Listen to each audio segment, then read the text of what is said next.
শোন, বেশি কথা না, তুই আমাকে বলবি না। তোর কাছে আমি একটা ছেলে চেয়েছিলাম, ছেলে, মেয়ে না কিন্তু। সবসময় ছেলে ছেলে করো কেন? মেয়েরা কি কোনো কাজে লাগে না? তোর কাছে আমি আমার বংশের বাতি চেয়েছিলাম, মেয়ে চাইনি কিন্তু। তুই আমাকে সেই জিনিসটা দিতে পারিস নাই। সরে যা এখান দিয়ে, নাহলে মারতে মারতে না আজকে মেরেই ফেলবো। মা, মা চরটা কি বেশি জোরে লেগেছে? না বাবা, লাগেনি। তুমি আমার জন্য মার খাও, আমি কি কোনো কাজের না? মন খারাপ করে না বাবা, একদিন হলেও তোমার মূল্যটা বুঝতে পারবে, ঠিক আছে? আর শোনো, আমার কাজের বাড়ি থেকে আসতে আজকে একটু দেরি হবে। বাবা আসলে বাবাকে একটু দেখে রেখো, ঠিক আছে? হ্যাঁ।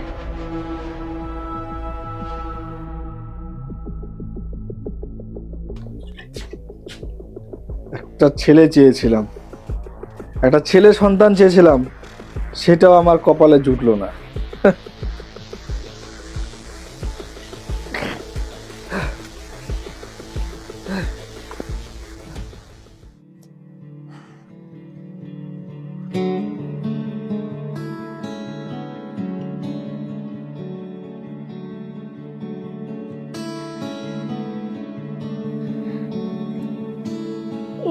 বাবার তো অনেক জ্বর।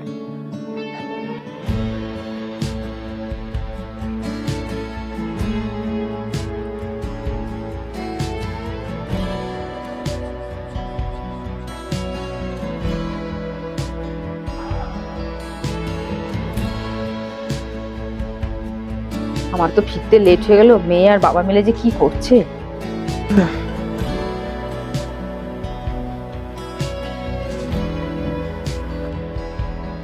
এই মেয়ে, না, তুমি আমাকে বকা দিও না। তোমার খুব জ্বর এসেছিল তো, ওই জন্য আমি তোমাকে যতটুকু পেরেছি অতটুকুই যত্ন করছি।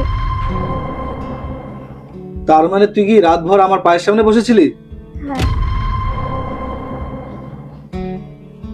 সবসময় ছেলে ছেলে করো কেন? আজ তোমার অসুবিধার সময় তোমার মেয়ে তোমার পাশে ছিল না?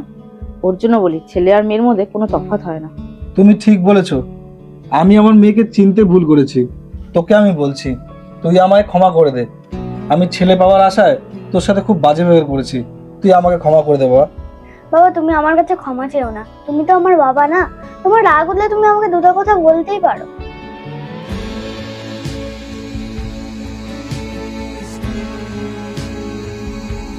আজ থেকে আমি কথা দিচ্ছি, তুই আমার জীবনের সব। তুই আমার মা না, তুই আমার বাড়ির লক্ষ্মী। মেয়ে সন্তান মানেই বাড়ির লক্ষ্মী।